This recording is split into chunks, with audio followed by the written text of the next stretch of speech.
ये कहानी मैंने हिंदुओं के व्रत और त्यौहार वाली पुस्तक से ली है। इस कहानी का शीर्षक है निर्जला एकादशी। भगवान श्री कृष्ण बोले, राजन, इसका वर्णन परम धर्मात्मा सत्यवती नंदन ने व्यास जी करेंगे, क्योंकि ये संपूर्ण शास्त्रों के ज्ञाता और वेद वेदांगों के पारंगत विद्वान हैं। तब वेद व्यास जी कहने लगे, दोनों ही पक्षों की एकादशियों को भोजन न करें। द्वादशी को स्नान आदि से पवित्र हो फूलों से भगवान के केशव की पूजा करें। नित्य कर्म समाप्त होने के पश्चात पहले ब्राह्मणों को भोजन देकर अंत में स्वयं भोजन करें। राजन, जन्ना सोच और मरना सोच में भी एकादशी को भोजन नहीं करना चाहिए। यह सुनकर भीमसेन बोले, परम बुद्धिमान पिता मैं, मेरी उत्तम बात सुनिए। राजा युधिष्ठिर, माता कुंती, द्रौपदी, अर्जुन, नकुल और सहदेव में ये एकादशी को कभी भोजन नहीं करते और मुझसे भी हमेशा यही कहते हैं कि भीमसेन, तुम भी एकादशी को ना खाया करो।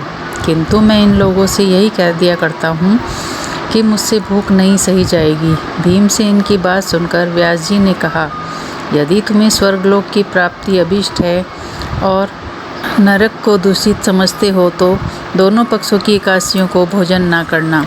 भीमसेन बोले, महाबुद्धिमान पिता मैं आपके सामने सच्ची बात कहता हूँ। एक बार भोजन करके भी मुझसे व्रत नहीं किया जा सकता, फिर उपवास करके तो मैं रह ही कैसे सकता हूँ। मेरे उदर में वर्क नामक अग्नि सदा प्रज्वलित रहती है, अतः जब मैं बहुत अधिक खाता हूँ तभी ये शांत होती है। इसीलिए महामुनि, मैं वर्ष में केवल एक ही उपवास कर सकता हूँ, जिससे स्वर्ग की प्राप्ति सुलभ हो तथा जिसके करने से मैं कल्याण का भागी हो सकूं, ऐसा कोई एक व्रत निश्चय करके बताइए।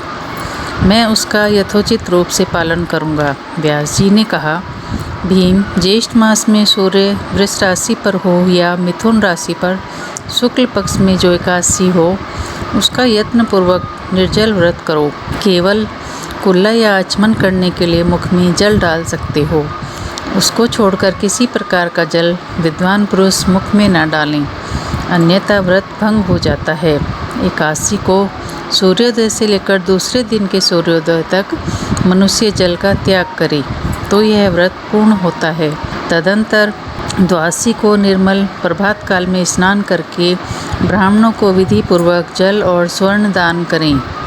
इस प्रकार सब कार्य पूरा करके जितेंद्रिय पुरुष ब्राह्मणों के साथ भोजन करें। वर्ष भर में जितनी एकादशियाँ होती हैं, उन सब का फल निर्जला एकादशी के सेवन से मनुष्य को प्राप्त कर लेता है।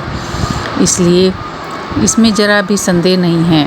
शंख, चक्र और गदा धारण करने वाले भगवान केशव ने मुझसे कहा कि यदि मानव सब कुछ छोड़कर एकमात्र मेरी शरण में आ जाए और एकादशी को निराहार रहे तो वह सब पापों से छूट जाता है।